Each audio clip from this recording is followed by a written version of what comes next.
ایسا اس لیے کیا تاکہ وہ جانچے کہ تم میں سے کس کے کام اچھے ہیں. سمجھ میں آئی؟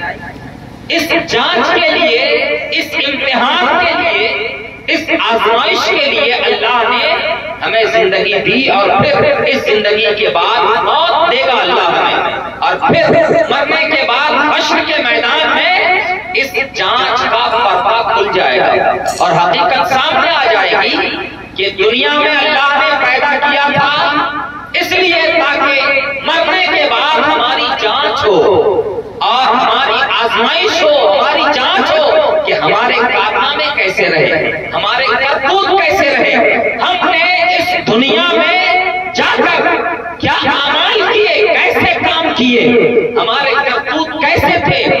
ایک ایک بات کا حساب لیا جائے گا اور اس زندگی کا محاسبہ ہوگا، اور پھر انسان اپنے اعمال کی بدولت جنت یا جہنم کا مستحق ہوگا.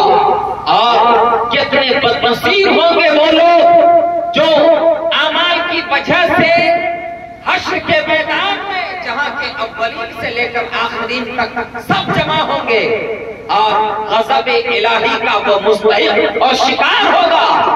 تو اس کے لیے دوہرا عذاب یہ ہوگا کہ ایک تو ساری مخلوق جمع ہوگی، سب کے سامنے ذلت و رسوائی ہوگی، اور پھر اللہ عز و جل کے قہر و غضب کا مستحق بنے گا. معزز سامعین، ہم اس دنیا میں آ کر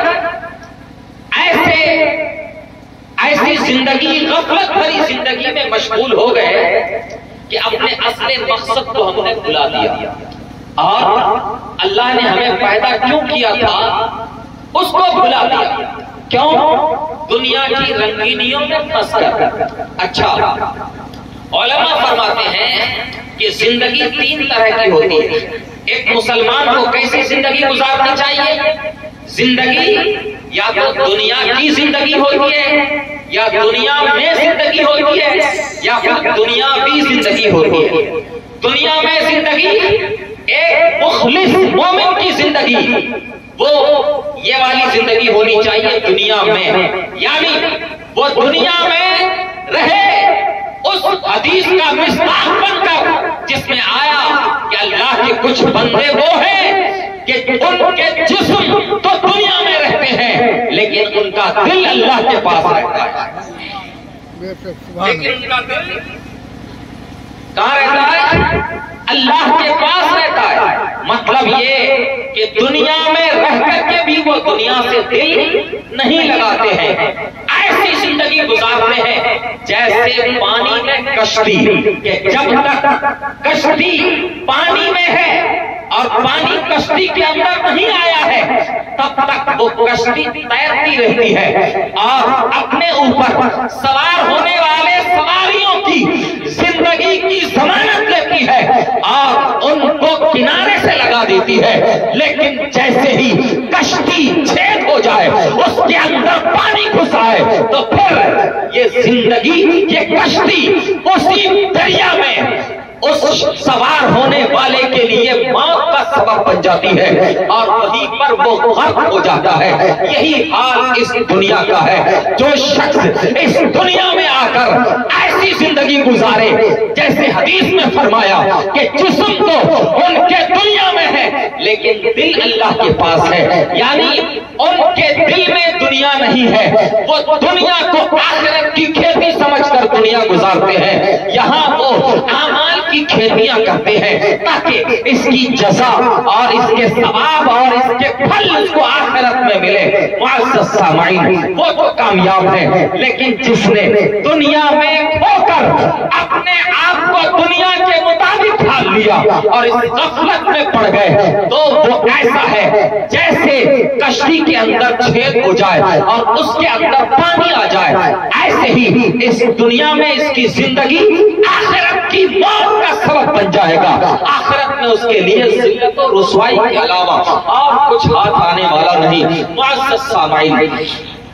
اس دنیا میں زندگی کافر کی، وہ جس کو دنیاوی زندگی کہتے ہیں، یعنی کافر دنیا اور کو یوں سمجھو کہ جیسے سمندر میں موتی بھی ہوتا ہے، مچھلی بھی ہوتی ہے، اور سمندر کا بلبلا بھی ہوتا ہے۔ موتی اس سمندر میں ضرور ہے، لیکن اس کا وہ مقام نہیں ہے، بلکہ اس کو بادشاہ کے تاج میں آنا ہے۔ اس کی اصلی جگہ بادشاہ کا تاج ہے۔ موتی سمندر میں عارضی طور پر ہے، ایسے ہی یہ زندگی دنیا کی مومن کی اصلی جگہ نہیں ہے، بلکہ اس کی اصلی جگہ، اس کا اصلی مقام آخرت ہے، آخرت ہے، اور اصلی جگہ اس کی آخرت ہے۔ دنیا میں ایسے ہی ہے جیسے موتی سمندر میں ہے عارضی طور پر، اور اس سمندر کے اندر ایک چیز مچھلی بھی ہوتی ہے کہ وہ اس کی زندگی پانی کی زندگی ہوتی ہے، یعنی اگر اس کو پانی سے باہر نکال لیا جائے تو پھر وہ مر جاتی ہے، پھر وہ مر جاتی ہے۔ مطلب یہ ہوا کہ اس کی زندگی پانی کی زندگی ہوتی ہے، یعنی غفلت کی زندگی۔ ایسے ہی اگر کوئی انسان دنیا کی زندگی گزارتا ہے تو پھر اس کی زندگی غفلت بھری زندگی ہے۔ قریب ڈر ہے اس بات کا کہ جب اس کی موت آئے اس کا خاتمہ ایمان پر نہ ہونے پائے، اور گناہوں کی نحوست کی وجہ سے اس کا خاتمہ کفر پر ہو جائے، ایسا اس بات کا ڈر ہے۔ معزز سامعین، اور جو شخص دنیاوی زندگی گزارتا ہے اس کے لیے کوئی علاج نہیں ہے، اور یہ حقیقتاً کافروں کی زندگی ہے۔ معزز سامعین، بہرحال یہ تو رہا زندگی گزارنے کا طریقہ۔ جب انسان زندگی گزارنے کے بعد اس دنیا سے چلا جاتا ہے، جانے لگتا ہے، جاتے وقت ایک وقت آتا ہے جس کو نزا کا وقت کہتے ہیں، جس کو روح کے نکلنے کا وقت کہتے ہیں، جس کو غرغرہ کا وقت کہتے ہیں۔ جس وقت انسان کی روح نکلتی ہے وہ عجیب و غریب عالم ہوتا ہے، عجیب و غریب سما ہوتا ہے، ایک پرخطر وقت ہوتا ہے۔ اس وقت انسان کے لیے کتنا خطرناک وقت ہوتا ہے معزز سامعین، اسی وقت اس کی آنے والی زندگی جو آخرت کی زندگی شروعات ہوتی ہے اس کا فیصلہ ہونا ہے۔ اگر اس کا خاتمہ ایمان پر ہو گیا تو وہ جنتی ہے، اور ایک نہ ایک دن جنت میں ضرور جائے گا، چاہے وہ بے حساب جائے، چاہے وہ اللہ عز و جل اس کو جتنے گناہ کیے اس کے مطابق جہنم میں سزا دے کر جنت میں بھیجے، بہرحال جنت میں ضرور جائے گا۔ اب اس وقت ہماری ذمہ داری یہ بنتی ہے کہ ہم اپنے مرنے والوں کی مدد کریں۔ نزا کے وقت جس کی روح نکل رہی ہو ہم اس کی امداد کریں۔ آپ کہیں گے ہم اس مرنے والے شخص کی مدد کیسے کریں؟ تو میں بتاتا ہوں، حدیث شریف میں آیا، میرے آقا نے ارشاد فرمایا لَقِّنُوا مَوْتَاكُمْ لَا إِلَٰهَ إِلَّا اللَّهُ، فرمایا اپنے مردے کو لا الہ الا اللہ کی تلقین کرو۔ اب یہاں پر مردے کو سمجھیے، یہاں پر اعلیٰ حضرت علیہ الرحمہ نے لکھا کہ میرے آقا نے مردہ فرمایا، اس کا ایک مطلب تو یہ ہوگا کہ میرے آقا نے جو عنقریب مرنے والا ہے اور نزا کی وقت کو طے کر رہا ہے، مجازن حضور نے اس کو مردہ کہہ دیا۔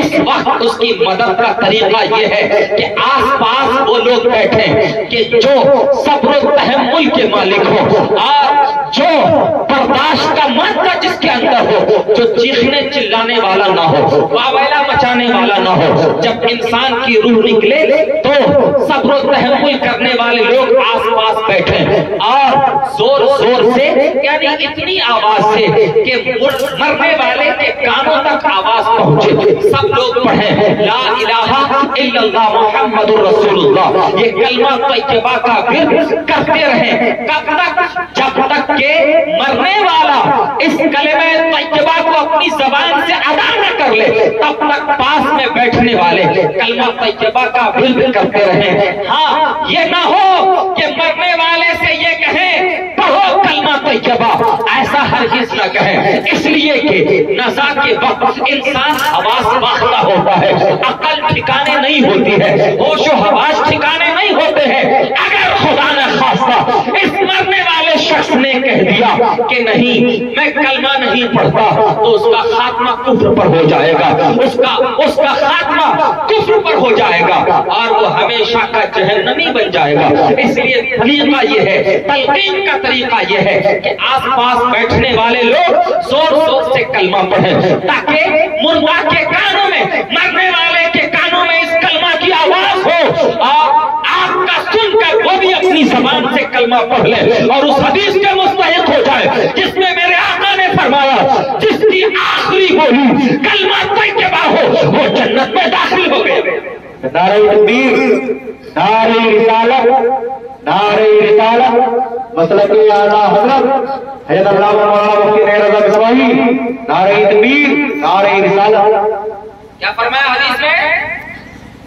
جس کی آخری بولی، آخری بات کیا ہو؟ کلمہ طیبہ لا الہ الا اللہ۔ میرے آقا نے فرمایا دخل الجنہ، وہ شخص جنت میں داخل ہو گیا۔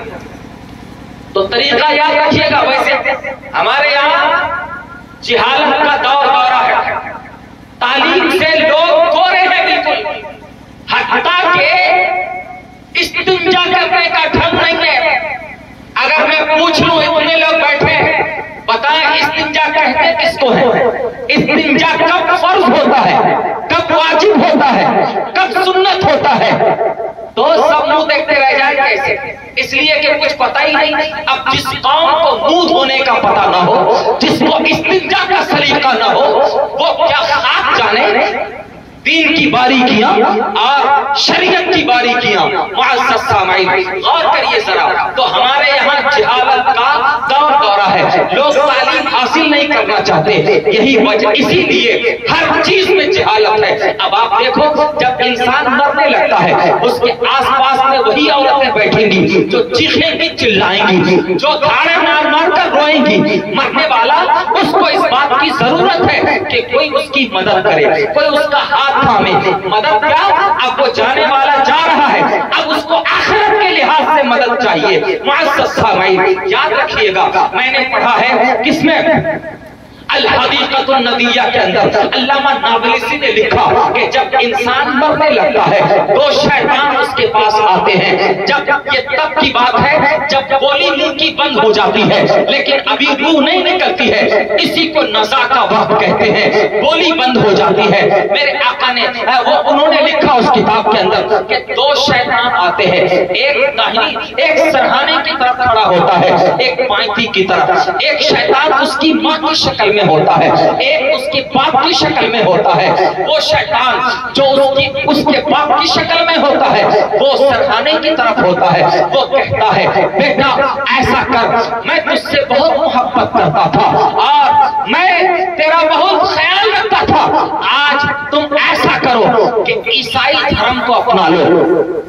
میں نے دیکھا ہے آخرت میں کہ عیسائی لوگ کامیاب ہیں اور انہی کا دھرم سچا ہے، تم اسلام کو چھوڑ دو۔ میں تمہاری خیر خواہی کے لیے یہ بات کرتا ہوں، میں دیکھو تمہارا باپ ہوں اور میں تمہارے لیے خیر خواہی کے علاوہ اور کچھ نہیں سوچ سکتا۔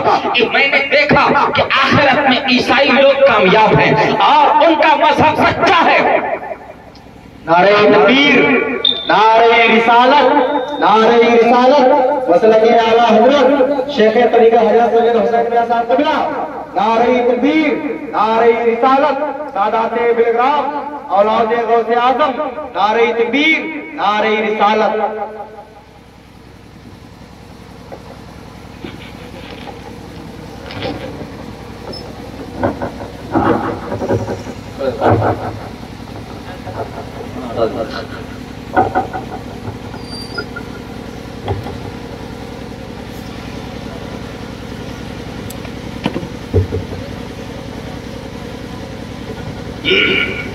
شریف صلی اللہ علیہ وسلم، صلی اللہ علیہ وسلم۔ ایک بار اور درود شریف پڑھیں جھوم کر، صلی اللہ علیہ وسلم، صلی اللہ علیہ وسلم۔ حضرات محترم، میں کیا عرض کر رہا تھا کہ دو شیطان آتے ہیں. علامہ نابلسی نے اپنی کتاب الحدیقۃ الندیہ کے اندر لکھا تھا ایک شیطان اس کے باپ کی شکل میں ہوتا ہے، ایک اس کی ماں کی شکل میں. وہ شیطان جو اس کے باپ کی شکل میں ہوتا ہے مرنے والے کے سرہانے کی طرف کھڑا ہوتا ہے. وہ کہتا ہے دیکھ بیٹا میں تیرے اوپر بڑا مہربان ہوں اور تیری خیر خواہی کے علاوہ کچھ نہیں سوچتا. میں آخرت میں دیکھ کر آیا ہوں کہ وہاں عیسائی کامیاب ہیں، انہی کا مذہب سچا ہے. آج ایسا کر کہ تو میری بات مان لے اور عیسائیت قبول کر لے. جو پائنٹی کی طرف ہوتا ہے شیطان وہ اس کی ماں کی شکل میں ہوتا ہے. وہ کہتا ہے بیٹا ایسا کر دیکھ میں تیرے لیے کتنا مہربان تھی، میرا پیٹ تیرے لیے برتن بنا، میری رانیں تیرے لیے فرش کا کام کرتی تھی، میرا پستان تیرے لیے مشکیزے کا کام کرتی تھی، میں تیرے لیے تڑپ جاتی تھی. آج میں تجھے ایک دعوت دیتی ہوں، آج تو ایسا کر کہ میں دیکھ کر آئی ہوں کہ آخرت میں یہودیت کامیاب ہے، تو یہودیت کے مذہب کو اختیار کر لے، اسلام کو چھوڑ دے. اب وہ بیٹا اب ذرا بتائیے آپ کہ اتنے کشم کے عالم میں اور پرخطر گھڑی میں اگر کہیں اس نے اسلام کا دامن چھوڑ دیا تو اس کا کیا بنے گا؟ اسی لیے حدیث میں آیا لَقِّنُوا مَوْتَاكُمْ لَا إِلَٰهَ إِلَّا اللَّهُ، اپنے مرنے والے کو کلمہ طیبہ کی تلقین کرو. تو اس تلقین کرنے کا طریقہ علماء نے یہ لکھا کہ آس پاس میں وہ لوگ بیٹھے جو کلمہ شریف کو بلند آواز سے پڑھیں، اتنی آواز سے کہ مرنے والوں کے کانوں تک کی آواز پہنچے، تاکہ شیطان جو ورگلا رہا ہو کوئی عیسائیت کی طرف اور کوئی یہودیت کی طرف ادھر اس کی توجہ نہ جائے، اور بار بار آس پاس میں بیٹھ کر کلمہ کا ورد کرنے والے ان کی آواز اس کے کانوں میں گونجے اور پھر اس کی زبان سے بھی نکل جائے لا الہ الا اللہ محمد رسول اللہ، تاکہ اس کی آخری بات کلمہ طیبہ ہو. بے شک سبحان اللہ. اور حدیث کے مطابق وہ جنتی ہوگا. علماء نے لکھا کہ اگر کلمہ پڑھنے کے بعد اس نے کوئی پھر سے دنیا کی گفتگو کی تو لوگ پھر سے بلند آواز سے کلمہ پڑھنا شروع کر دیتے، کیونکہ اگر کلمہ پڑھ لینے کے بعد اس نے کوئی دنیاوی گفتگو کی تو اس کی آخری بات کلمہ نہیں ہوا نا. بتائیے آخری بات کلمہ نہیں ہوا، لہذا آس پاس میں بیٹھنے والے پھر سے بلند آواز سے کلمہ کا ورد کرنے لگے، کلمہ کا ورد کرنے لگے. کب تک کریں؟ جب تک کہ اس حالت نظام شخص اس کی زبان سے کلمہ شریف کا ورد نہ ہو جائے، اور جیسے ہی وہ کلمہ پڑھ لے سب لوگ خاموش ہو جائے. کیونکہ آخری بات حدیث کے مطابق جس کی آخری بات کلمہ ہو وہ جنت میں داخل ہو گیا. طریقہ سمجھ میں آیا؟ اب آج کے بعد سے اپنے اپنے گھروں میں اس کا اہتمام کریں گے نا. اگر آپ کے گھر میں کوئی مرنے لگے، کسی کی موت آئے تو خبردار چیخنے چلانے والی عورت کو وہاں نہ ٹھہرنے دیں. سمجھ میں آئی؟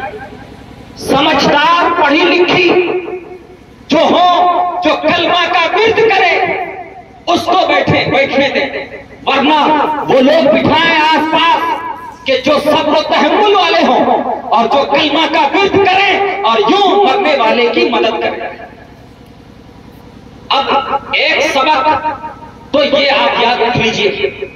سمجھ میں آئی؟ لَقِّنُوا مَوْتَاكُمْ لَا إِلَٰهَ إِلَّا اللَّهُ، اپنے مردوں کو کلمہ کی تلقین کرو. طریقہ میں نے بتا دیا، ٹھیک ہے نا؟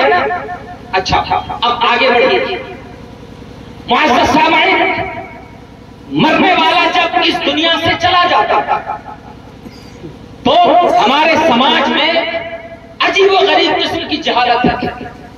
یہاں تک کہ اگر کوئی اس مرنے والے پر اس کا کوئی رشتہ دار چیخ کر چلا کر واویلا نہ مچائے تو لوگ تانے دیتے ہیں کہ اس کا دل تو کافر سے بھی زیادہ سخت ہے. تانے دیتے ہیں کہ یہ تو اپنے باپ اپنے بچے کے مرنے پر روئی تک نہیں ہے نا. اس لیے ایک رسم سا بن گیا ہے، ایک